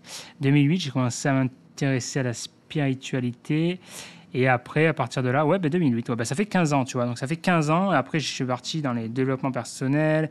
Voilà, j'ai vu aussi les limites du truc. Et après, plus connaissance de soi pour cerner un petit peu plus de... Voilà. Et donc, 15 ans. 15 ans de travail sur soi, tu vois. Et c'est au bout de, tu vois, toutes ces années, je m'affine. C'est un truc qui est en évolution permanente. Hein. Celui qui dit ça y est, je me connais, non, c'est juste que évolue en permanence. Mais tu apprends à mieux te connaître chaque jour. Voilà, c'est juste que tu passes des étapes. Et donc, tu vois, voilà, 15 ans après, j'en arrive à ce positionnement-là. Voilà. 6 stratégies de personal branding. Le produit, c'est toi, largement sous-coté, beaucoup incompris et très important. Ok. Ne cherche pas à jouer un rôle. Tu peux être... voilà, par exemple, regarde, moi, la vidéo, tu vois. Je suis torse nu. Il y en a, ils vont être choqués, tu vois. Tu vois des vierges effarouchées. Ouais, mec, pourquoi t'es torse nu? Franchement, je comprends pas, ça fait pas professionnel, quoi. Ok. Bon, moi, dans mon filtre de réalité, moi, j'ai aucun souci avec ça. J'estime que c'est pas le fait de porter une chemise qui va me rendre plus compétent. Voilà. J'ai aucun problème avec ça parce que c'est le fait que, voilà, je sais que, y en a, ils vont être à la plage quand tu vas à la plage, tu vois. Là, je suis en vacances, tu vois, je suis à Bali. Si je vais à la plage, tu as des nanas qui vont être en maillot de bain, qui vont être en topless. Tu as des mecs qui vont être en maillot de bain, ils vont être pareil, torse nu. Okay. Et là, ça ne va pas poser de soucis psychologiquement aux gens, parce que les gens sont conditionnés à ça. Mais par contre, le fait d'être derrière un PC, le fait de faire une vidéo, entre guillemets, pro, là, par contre, ça, en fait, c'est juste un blocage psychologique. Voilà. Et donc ça, je le comprends, mais moi, je ne vais pas m'interdire d'être moi-même par rapport à ça. Là, tu vois, je suis quand même dans une villa qui est climatisée. Pour autant, j'ai quand même un petit peu chaud parce que je ne veux pas non plus être dans un frigo. Il y a des moments, je vais être en t-shirt. Il y a des moments, tu vois, quand je fais les interviews, je fais l'effort de m'habiller, d'avoir un haut parce que je sais que ça peut mettre des gens mal à l'aise, voilà, par respect pour eux. Mais là, tu vois, il y a des fois, comme là, je suis en torse nu, je le vis bien, ça va. Il y a des personnes, je sais que ça peut choquer. Qui vont pas être à l'aise avec ça et je le comprends, il n'y a pas de souci, mais dans ce cas-là, c'est juste, encore une fois, on en revient au positionnement, ça correspond pas à ma cible, d'accord, à mon audience, et dans ce cas-là, j'ai juste pas envie de me trahir par rapport à eux, en fait, d'accord? Parce que dans ce cas-là, tu peux rentrer dans l'erreur de jouer un rôle et plaire à n'importe qui. Plaire à tout le monde, c'est plaire à n'importe qui, ok? Et donc moi, j'ai pas envie de ça, en fait. C'est pour ça que tu vois ce que je te disais tout à l'heure, le fait, je voulais être à l'objectif d'être numéro 1 dans la communauté SEO francophone et compagnie. Moi déjà, le SEO, c'est un domaine qui m'intéresse de moins en moins. Je suis plus dans le côté accompagnement, business en ligne, vraiment entrepreneur. Je commence à faire des transitions. Je vais bien sûr continuer à transmettre ça parce que c'est une spécialité que j'ai et ça continue à m'intéresser. Mais j'ai plus ce côté technicien comme avant, sur lequel je prends du plaisir. C'est vraiment plus dans la transmission, dans l'accompagnement. Et c'est surtout que j'ai plus cet objectif numéro 1 d'être de celui qui a la course qui a la plus grosse. Ça m'intéresse pas. Je laisse ma place aux autres avec plaisir parce que je sais très bien par expérience que j'ai une vision du monde à l'heure actuelle qui me fait dire que si tu as 20 000 comment dire, personnes, tu as plus de risques d'avoir des touristes. Et moi, avoir des touristes, ça ne m'intéresse pas. Je ne veux pas avoir de licheurs, je ne veux pas avoir de touristes. Je ne veux pas avoir des mecs où ils vont juste prendre ma formation, où ils vont me suivre, juste parce que je suis un mec parmi tant d'autres. Ils vont suivre plusieurs formations, ça ne m'intéresse pas. Si je peux avoir 20 000 personnes, mais qui vont avoir, sur lesquelles je vais avoir la même interaction qu'à l'heure actuelle, là, oui, bien sûr, sans hésiter. Okay. Mais si je dois choisir, au jour d'aujourd'hui, entre 20 000 personnes sur une masse, une audience qui ne me correspond pas à mes valeurs, si sur 20 000, il n'y en a que, j'en sais rien moi, 7 000, qui est vraiment une audience qui correspond à mes valeurs, je préfère avoir les 7 000. Voilà. Ça, encore une fois, c'est une histoire de positionnement, c'est mon choix personnel. Si je peux avoir les 20 000, tant mieux, mais à choisir, si la communauté, celui qui a la communauté la plus grosse, c'est à 200 000, j'ai n'importe quoi, et que moi j'en ai 20 000, mais que j'ai 20 000, tout ce que je peux balayer qui correspond à mes valeurs, à ce que j'incarne, dans ce cas-là, ça me suffit. Voilà. Question de choix personnel et de stratégie marketing. Okay, donc, largement sous-côté, effectivement, tu vois, tu veux être torse nu. La personne qui n'est pas à l'aise avec ça, je la comprends, c'est juste qu'elle ne correspond pas à ce que je dégage. Okay, et dans ce cas-là, c'est OK. Je ne critique pas d'ailleurs cette personne-là. Je veux dire, je respecte. On est tous différents. Et d'ailleurs, on en revient à... C'est pour ça que là, les derniers tweets qui avaient fait polémique, sur ceux qui partent dans des délires J'avais posté un tweet, je posais des questions, tu vois. Je m'amusais à faire des tests psychologiques là-dessus pour tester aussi l'algo, petit aparté de Twitter sur la pondération des commentaires. Et j'avais posé une question sur les échecs et il y en avait qui étaient complètement hors sujet, qui n'avaient pas répondu aux questions et qui avaient justifié un besoin d'expertise qui était hors sujet. Le besoin était intéressant, le débat était intéressant, mais c'est juste que c'était hors sujet par rapport au contexte actuel du tweet. Et un deuxième tweet sur le fait, je faisais juste une anecdote comme ça, un fait, j'ai dit, je m'étais renseigné pour louer une villa à Bali, tech, à 2005 par mois, tac, et en gros, le planning était fou jusqu'en décembre. Juste ça, un état factuel. Et donc, il y avait Romain Pirotte qui avait réagi, et lui, il me disait, pareil, je te confirme, à 5K par mois, tout ça. Et il y en avait qui sont partis dans des délires complètement hors sujet. Je sais pas, des personnes justement frustrées qui étaient parties dans ce besoin de projeter leur fil de réalité complètement biaisé, en fait, qui était complètement dans le jugement. Et ce qui est assez marrant, c'est le juge, du coup, le juge qui se voit pas, en fait. D'ailleurs, il donnait l'exemple de la poutre dans l'œil, je sais pas quoi, enfin, c'est assez marrant. Bon, du coup, j'avais hésité à contacter cette personne en privé pour essayer d'avoir un leverage, un débat plus intéressant, aller au-dessus de tout ça pour essayer de comprendre son fil de réalité, mais finalement, je me suis retenu. Je me suis dit, bon, ça vaut pas le coup parce que c'est une personne qui est, je pense, encore trop aveuglée ou trop qui a ce besoin, en fait, c'est le piège du biais de confirmation, en fait. Tu as un besoin parce que tu as vécu, chacun vit des expériences comme ça. Et il y a, par rapport à les expériences, il y en a qui vont avoir un attachement, une réaction émotionnelle plus ou moins forte et qui vont être enlisés, qui vont s'auto-saboter, entretenir leurs propres croyances limitantes. Et c'est comme ça, voilà, on a tous des croyances par rapport à ça, moi le premier.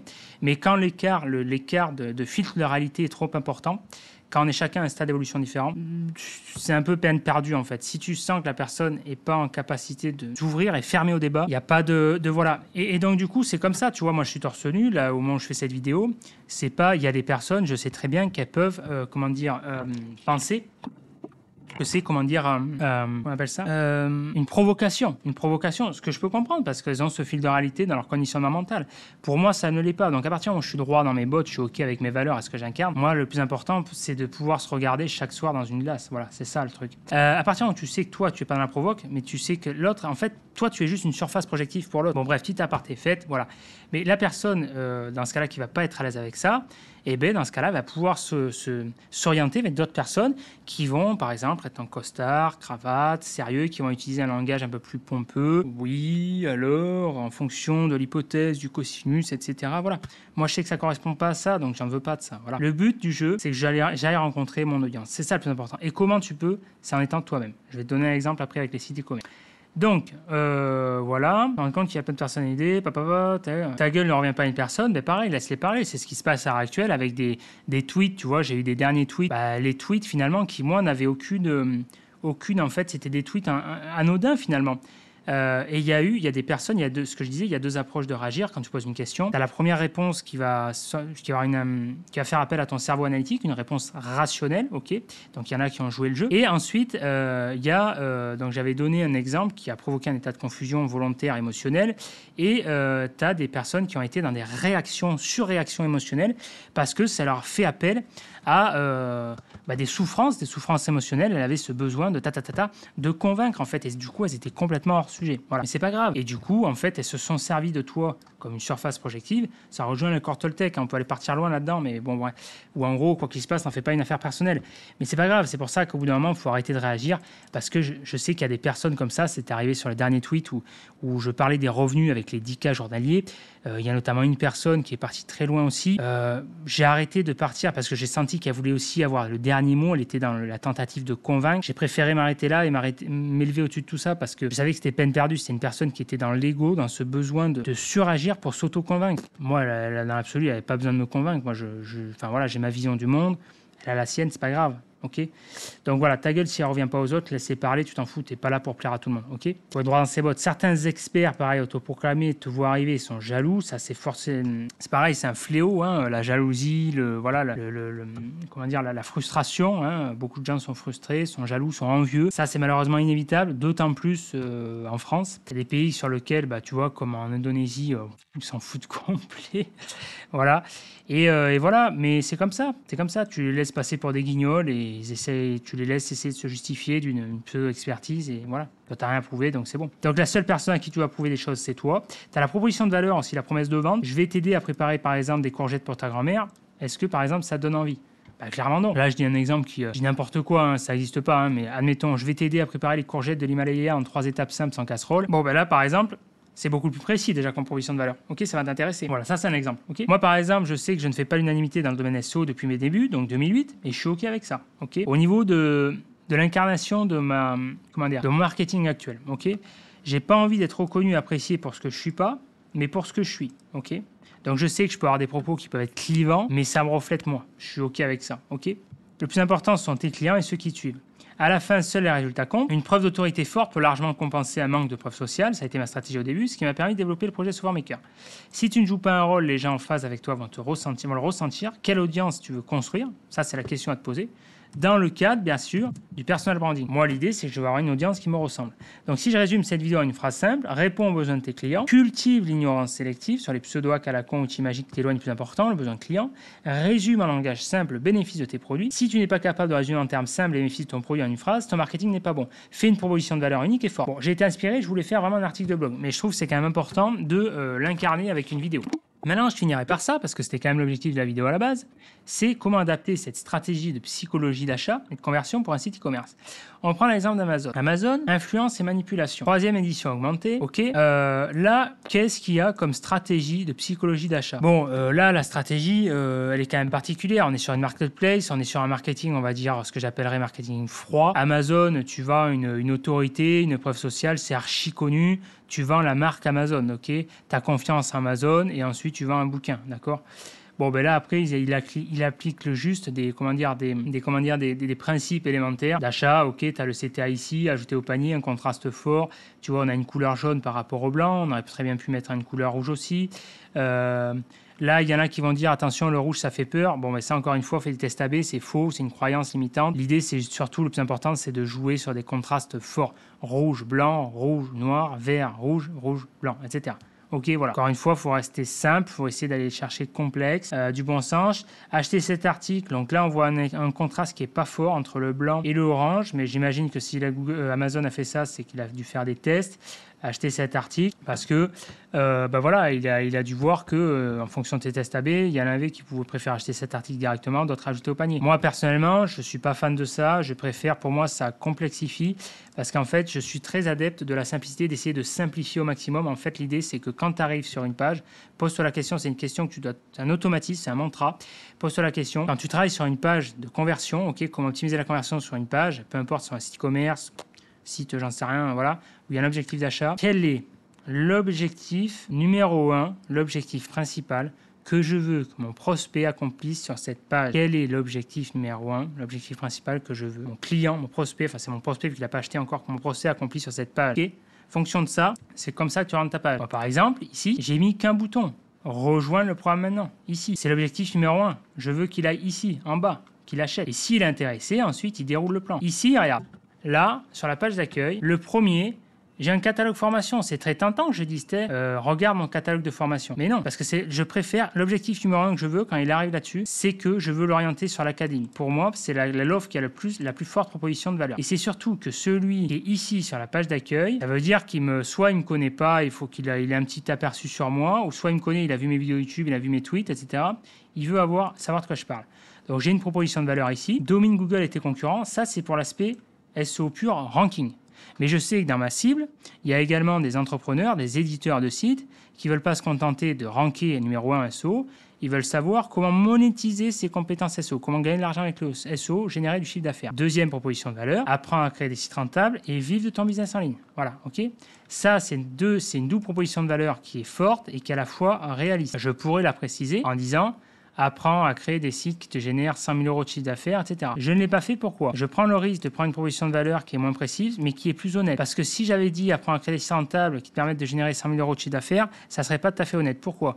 Parce que je sais, alors je ne vais pas citer le nom, mais je sais qu'il y en a qui sont capables de générer 100 000 euros et bien plus que ça en chiffre d'affaires, d'accord, grâce en exploitant aux compétences SEO. Mais je sais aussi qu'il y en a qui ne vont pas avoir cette capacité, en tout cas à l'instant T ou à l'instant 1 an, 6 mois après, de générer, c'est peut-être tout simplement pas leur objectif d'ailleurs, de générer 6 000 euros, de rester entrepreneur, juste de vivre business simple. Okay. Donc, et il y en a aussi, parce qu'il y en a encore une fois, qui n'auraient pas cette capacité.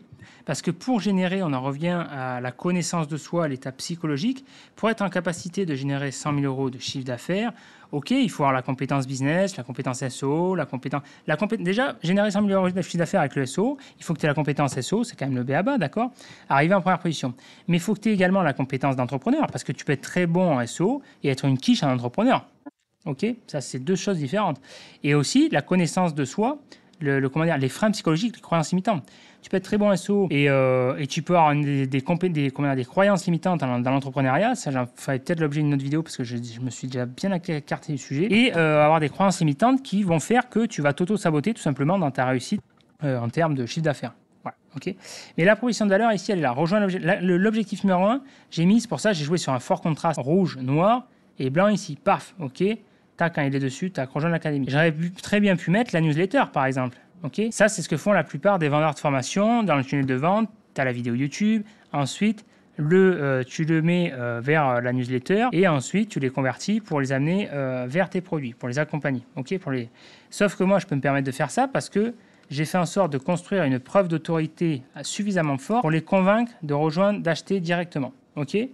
Et je pars du principe que ceux qui veulent vraiment me suivre, qui ne sont pas convaincus, ils vont quand même me suivre ici. Ok. Là, je mets un rappel ici. Donc là, on voit que l'objectif est clair. L'objectif numéro 1, c'est l'académie. Et l'objectif numéro 2, c'est la communauté. D'accord? Ensuite, chaîne YouTube, blog. Pourquoi là, si tu regardes bien ma page, tu vois qu'il n'y a rien qui a laissé au hasard. On est sur une page hyper épurée. Donc d'un point de vue SEO, il n'y a quasiment rien. Là, il y a juste du H1 un petit peu caché. Et la tartine, elle est là, ici. Ok. Ça, j'ai joué pour faire en sorte que le texte soit suffisamment caché pour pas que la personne y prête vraiment attention, mais suffisamment visible pour éviter que les concurrents jaloux, frustrés, envieux, d'accord, en mode ouin-ouin, d'accord, en mode je vais pas dire à papa, maman, d'accord, ok. Donc, qui font un spam report et qu'en gros, il y a un quality rater qui passe dessus. Ok. Parce que je connais ce milieu-là et je sais que tout le monde n'est malheureusement pas bienveillant là-dessus. Voilà. Donc ici, la page, elle est hyper épurée parce que je pars du principe que plus tu as d'éléments d'information à traiter par ton cerveau, plus ça va lui demander de tâches de traitement. Soit la personne va avoir la flemme, elle va se casser, soit ça va entraîner un risque de confusion, il va se casser. Donc voilà, le but, c'est essayer d'être le plus simple possible et essayer de faire en sorte d'adresser un gosse, en fait, tout simplement. Voilà, ok. Donc ici, page hyper épurée, le principe du landing page. Ok. Fort contraste de couleurs, blanc-noir, pour jouer également sur le côté impactant. Black and white, ok, ce qui correspond également à ma personnalité, à mes valeurs, le côté paf, paf, le côté je suis incisif, le côté guerrier, en accord avec mes valeurs. Ça, c'est pareil, ce design-là, si un concurrent s'amuse à me copier et qu'il est en mode bisounours, il ne pourra pas incarner ma valeur, d'accord? À partir du moment où tu n'incarnes pas tes valeurs, c'est réglé d'entrée. C'est pour ça que n'aie pas peur de tes concurrents, c'est vraiment une histoire de marketing et de connaissance de soi. Ici, donc fort contraste, blanc, rouge, noir. Couleur forte, le côté volcanique, le côté feu, le côté voilà, qui a mon image également. C'est pas pour rien, tu vois, j'ai une chemise rouge également, le micro noir, tac, le contour blanc, etc. Ça, c'est également au niveau inconscient. On ne va pas rentrer dans les détails. Donc ici, proposition de valeur ici, le CTA ici, rouge. D'accord, domine Google tes concurrents. Pas. Ici, on va mettre une preuve, comment dire, alors ça, c'est pas forcément une preuve d'autorité ni une preuve sociale d'ailleurs, c'est un phénomène plus d'identification, c'est donner un côté humain, ok. Savoir qui t'achète, encore une fois, parce que là, moi, je suis dans une stratégie de personal branding, donc on n'est pas encore dans l'exemple du e-commerce, mais pour te savoir différents niveaux. Le personal branding, je trouve que c'est plus intéressant parce que on va plus aller en profondeur, c'est moins froid. Personal branding, le produit ici, c'est moi. Donc la personne, il faut qu'il me connaisse, il faut qu'il s'identifie à moi. Pourquoi cette image, elle n'est pas anodine? Je ne me suis pas mis, moi, en train de siroter un cocktail ou derrière une Lambo, d'accord? Parce que déjà, la Lambo, ça ne me correspond pas. Je ne suis pas un vendeur de rêve. Je n'ai pas besoin de beaucoup d'argent pour vivre. Je voyage en sac à dos, même si de temps en temps, je me fais plaisir, je loue des villas, ok?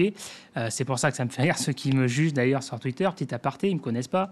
Voilà, donc je peux dormir aussi bien dehors ou dans des guest houses, voilà. Un truc qui soit à mon image. Et surtout, pourquoi j'ai choisi ça? Parce que, donc là, le micro digital nomade, d'accord, mais c'est surtout l'image du guerrier, en fait. Donc, le ok, voilà. Parce que je suis quelqu'un dans la vie, j'ai ce côté guerrier, c'est le clébard, d'accord, voilà. Je me laisse pas faire, si j'ai quelque chose à dire, je le fais. Si j'ai quelqu'un en face de moi qui va m'agacer, je vais le tarter, d'accord. Je vais pas m'épancher, je vais pas y aller avec le dos de la cuillère, ok, ça m'intéresse pas, c'est pas moi. Voilà. Donc ça correspond, cette image correspond à ce que j'incarne dans les valeurs, ok.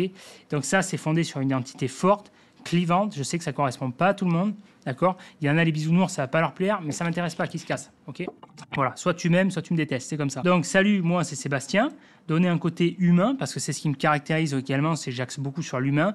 Ça a été l'objet d'ailleurs de mes interviews, que j'ai interviewé avec Julien Jiménez et d'autres, Marielle, etc. J'ai pas tant parlé du SEO, c'est plus le côté, redonner un côté humain à ce milieu-là aussi, d'accord. Parce que c'est avant tout des humains derrière, on n'est pas que des casquettes. Donc, salut, moi, c'est Sébastien, le prénom, pour qu'il y ait également une proximité.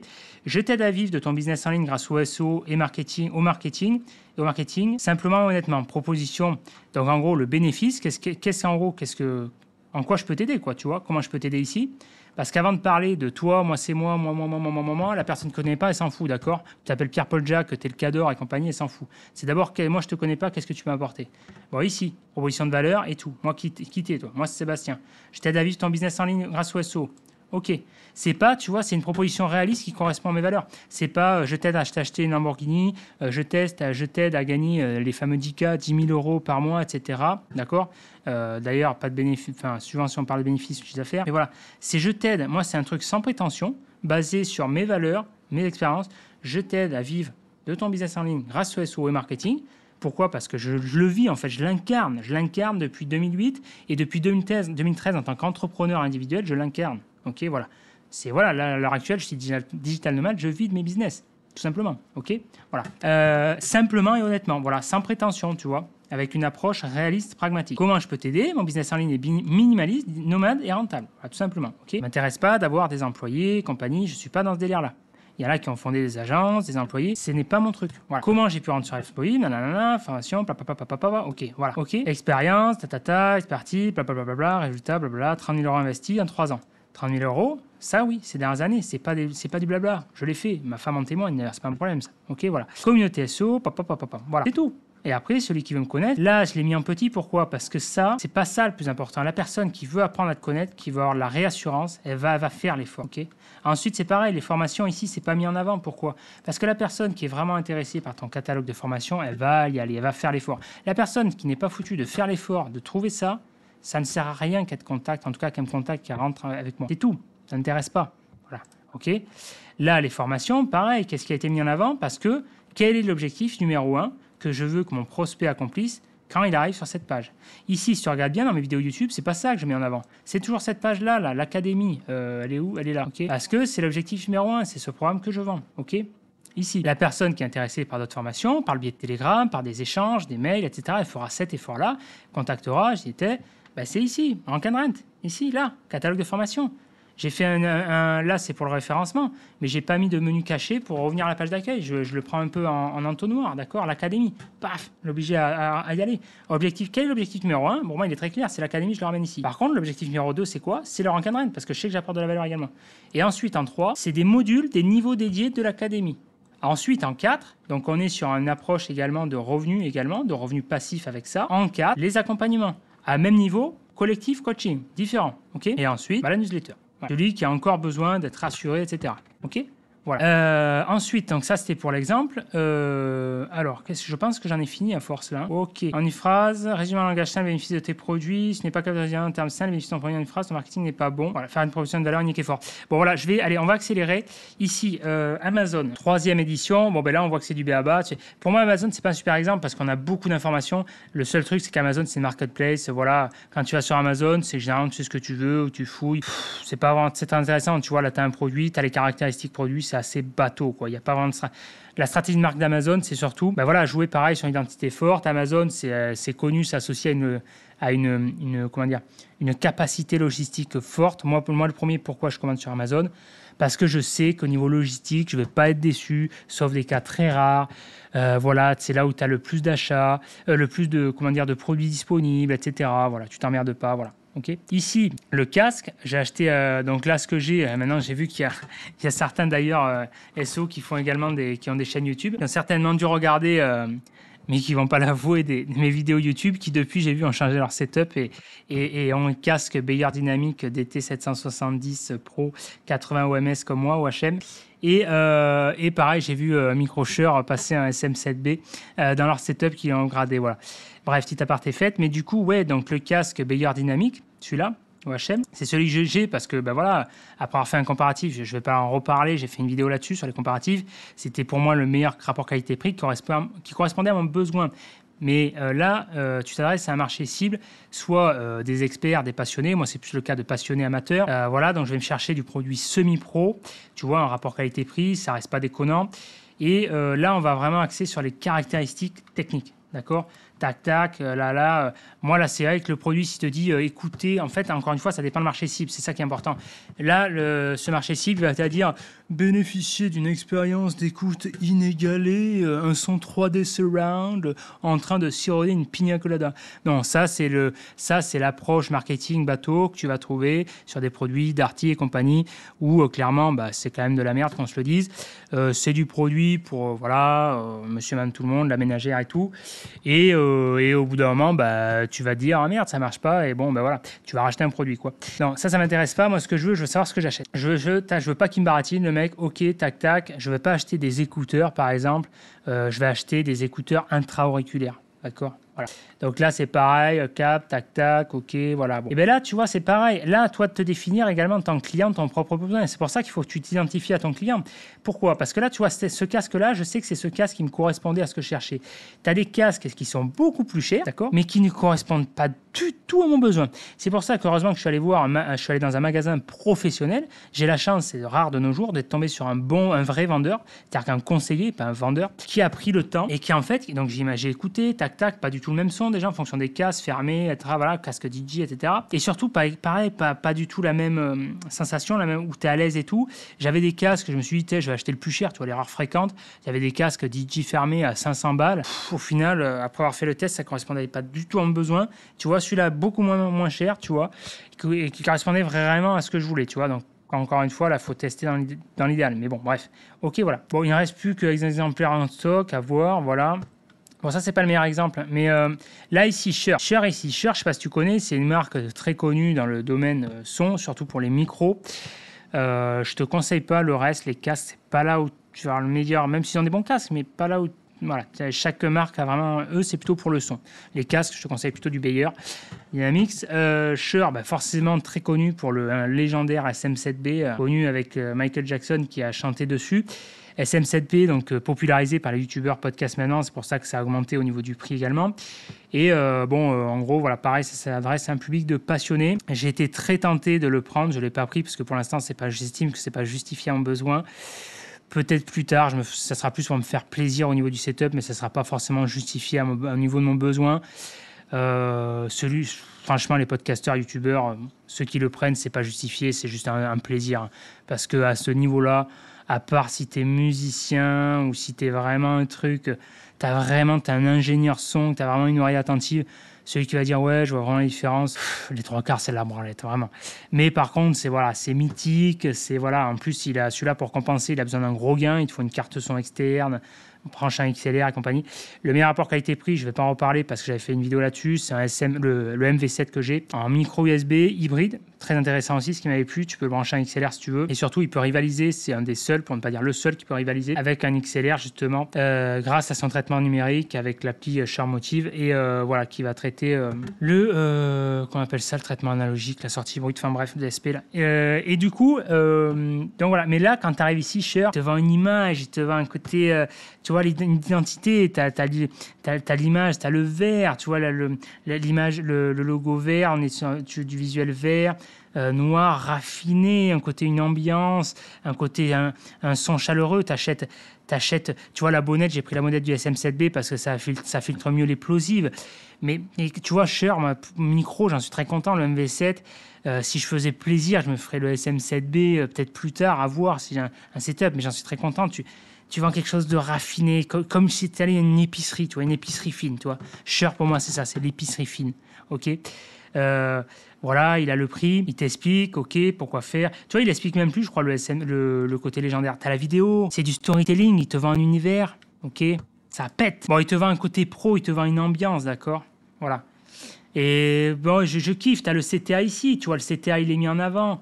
Bon, un peu fort, ouais, si au niveau du menu, ouais, on aurait pu faire mieux. Mais voilà, tu vois, spécial, ajouter au menu, visible, d'accord, ajouter au panier un rappel ici, en milieu, d'accord.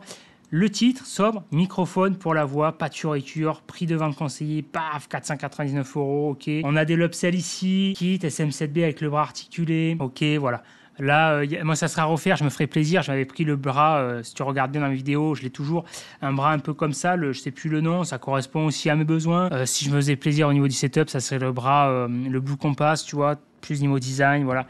Mais là, c'est un public de passionnés, tu vois, on va chercher du raffiné, tu vois, ça c'est du setup, je ne regrette pas du tout. Encore une fois, ça dépend de ta cible, d'accord. Microphone pour la voix, tu te fais plaisir. Détail, paf, paf, réponse en fréquence. Là, on va être à fond sur la caractéristique produit. D'accord, tout simplement le premier choix pour la voix. On va vendre aussi une transformation, une expérience. Quel est ton objectif? Quand je suis allé au magasin, quel est ton objectif? Tu veux faire du podcast? Ok, tu as un besoin, tu veux un son, comment dire, qui soit isolé, qui soit entre guillemets pur, d'accord? Regarde, là sur l'appli ShareMotive, tu vois. Là, ici, ShareMotive, tu vois, position micro, proche, distante. Bon, depuis que je suis en voyage, j'ai fait une concession, j'ai pris non pas le bras micro, j'ai pris le trépied. Bon, je préférais ce son, j'avais un son plus chaud, plus grave, proche, tu vois, en proche avec le bras micro. Je pourrais le faire d'ailleurs en format podcast, je préfère, mais bon, pour les besoins de la vidéo, c'est plus pratique, j'ai fait comme ça, mais tu peux régler, enfin voilà. Mais ça, c'est un truc de passionné. Okay. Mais ici, tu vois qu'il n'y a pas de fioriture. Fiche présentation, détails, accessoires fournis, tac, tac. On est vraiment axé sur du design, la vidéo, paf, produits connexes, etc. Ok. Le MV7, celui que j'ai, truc 3D, tu peux visualiser, prise XLR, USB.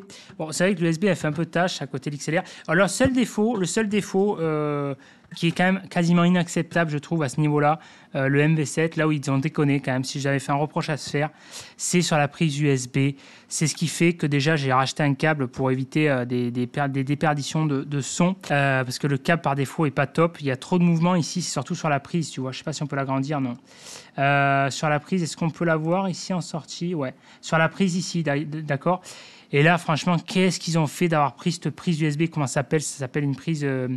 micro, c'est pas micro USB là, en sortie là, ça a un nom ça pour cette sortie, c'est pas l'USB-A, c'est pas l'USB-C, c'est l'USB-B je crois. Bref, mais putain là ils ont déconné, qu'est-ce qu'ils ont foutu de ça bordel? Tu mets de l'USB-C quoi, tu mets de l'USB-C, tu mets putain mais pas cet USB là quoi, d'accord? C'est pas normal ça.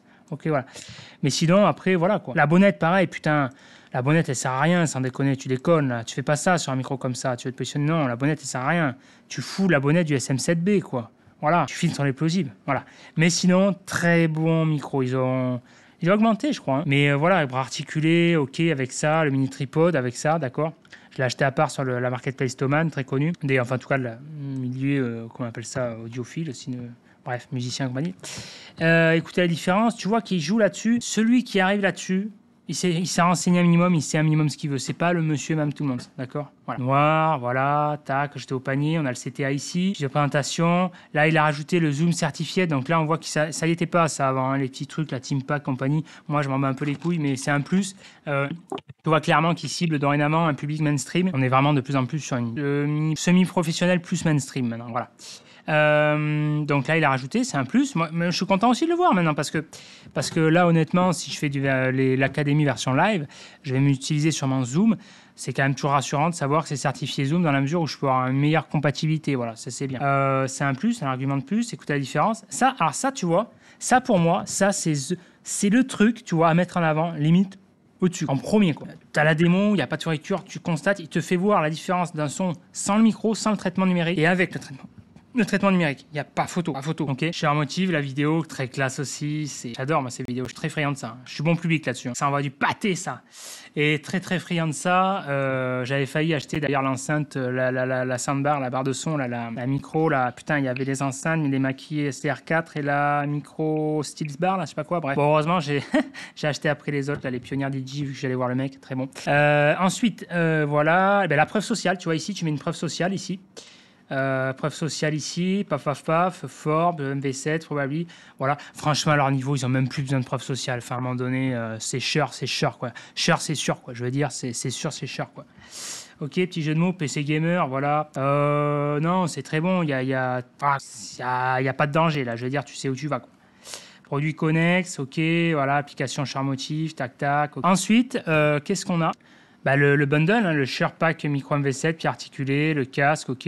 Moi, je te conseille pas le casque, mais après, si tu es moins chiant que moi, moins exigeant, surtout plus le terme exigeant, et que voilà, c'est intéressant aussi, pourquoi pas. Il pleut encore, faut que j'aille bouffer. Voilà, donc ensuite les caractéristiques, les avis clients, alors ça, clairement pas mis en avant. C'est dommage parce que pour eux, par contre, alors ils sont connus dans ce milieu-là, mais ceux qui les connaissent pas, ils pourraient être un argument quand même. On va orienter. Ensuite, qu'est-ce qu'on a ? AKG, je ne sais pas si tu connais, tu ne dois pas connaître. C'est le casque entrée de gamme qui est surtout utilisé pour les invités en radio ou en studio. Très très bien, je te jure, honnêtement, j'ai failli acheter en fait. J'ai acheté le Beyer, tout ça, pourquoi ? Parce que j'ai failli acheter celui-là, le K52 AKG, tu vois, à 40 balles, 39 balles. J'ai été très agréablement surpris, il faut le tester pour s'en rendre compte. Déjà, au niveau du confort d'utilisation, tu as l'impression d'avoir des coussinets comme des chaussons. Tu sais, quand des chaussures, tu le sens à peine, très léger, très agréable à porter. C'est le meilleur cas, beaucoup plus confortable que le Beyer. Un très bon son, vraiment.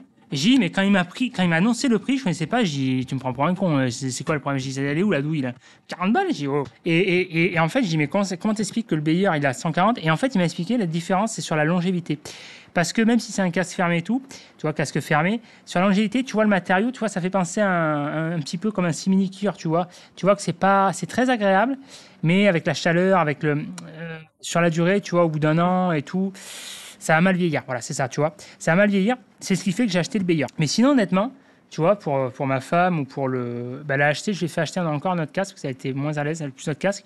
Ou pour un autre, tu vois, si je faisais un podcast pour un invité ou quoi. Très, très bien, ça, ce casque. Hein. Très, très important. Franchement, si j'ai un conseil qui t'appartient à donner pour les casques, si tu n'as pas le budget du Beyer et que tu as un casque, voilà, en termes de viabilité, sur la longévité, voilà, très très bon rapport qualité-prix. Moi, c'est pour ça que j'adore d'ailleurs les magasins là-dessus, semi-pro, tu as un bien meilleur rapport qualité-prix que le grand public. Bref.